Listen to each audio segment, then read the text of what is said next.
Coach, the team is coming off two losses to Columbia and Cornell this past weekend, and so it's a four-game skid right now, but the team Yes. is looking to bounce back this weekend at home. How do you feel the team has responded so far this week in practice? You know what, Steve? It is so disappointing to go on the road and not be able to convert in the things that we're preparing for. I give a lot of credit to Columbia. Sheila and her staff, I think, are doing a phenomenal job, and Dana always has her team ready and prepared at Cornell.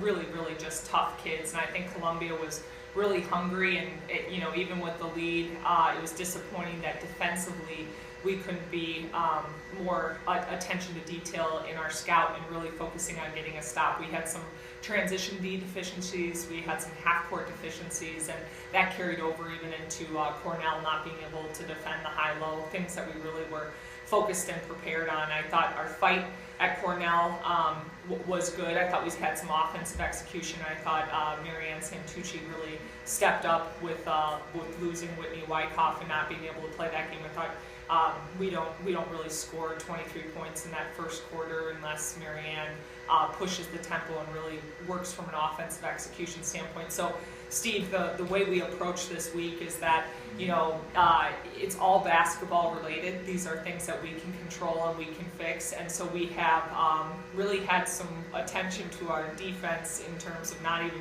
showing the basketball in some of our practices in order to really get back to our sound fundamentals of what we can do defensively. I think it's things that we can control. So that's been our focus and our mentality. I know that our team is hungry to get the result, but we try to be process driven, and we've really not executed process-wise. Possession by possession, we have not executed defensively. So that's the area of focus that we've got to fix before heading into this weekend against two really talented offensive teams in Dartmouth and Harvard. Big weekend coming up at home, and the Bulldogs have been very good this year at home, 8-1 in the Lee Amphitheater, and so Yes. getting back to a source of normality. Sure. With Harvard and Dartmouth coming to town, what are you expecting to see from the Big Green and the Crimson?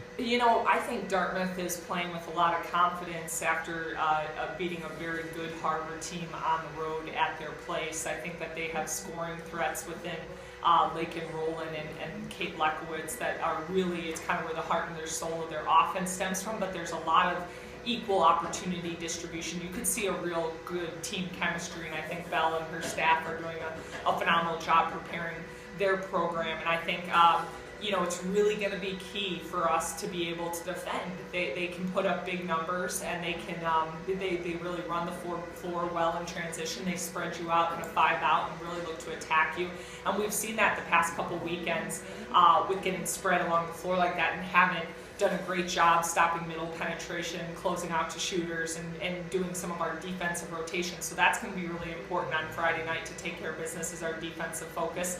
We still feel like we'd like to push in transition and set the tempo a little bit from that standpoint. Harvard is playing with a tremendous amount of confidence after a phenomenal game that they had against Princeton at their place, which they took them into overtime. And I just think that they're so talented from an offensive perspective. I think, a freshman point guard that has a high motor and gets them going. And yet with the scoring threats of Healy being really, really a tremendous post player inside, you have to respect them in the interior, and then on the perimeter with Kit McTwire and with Shopa Tumala, these players are really phenomenal in the way that they can score the basketball. So again, there's a defensive mentality and focus to what we need to bring this weekend, because you've seen us the past couple weekends.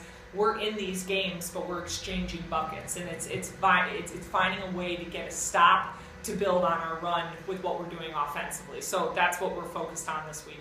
It's a big night on Saturday night here. It's the 9th annual Pink Zone game. Sure. For something bigger than the game. It's all the proceeds from the game will be going to the Yale Cancer Center as part of the Closer to Free program.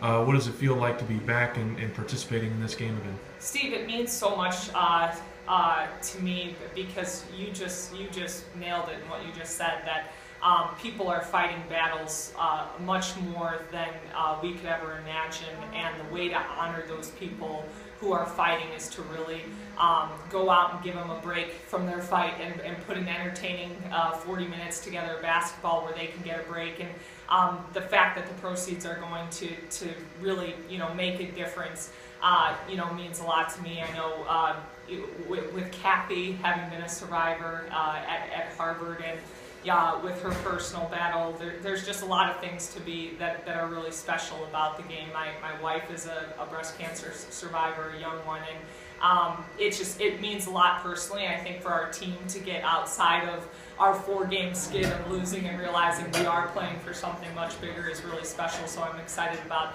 our administration making an effort to really put an emphasis on it, and the community being out there ready to drive the support for it.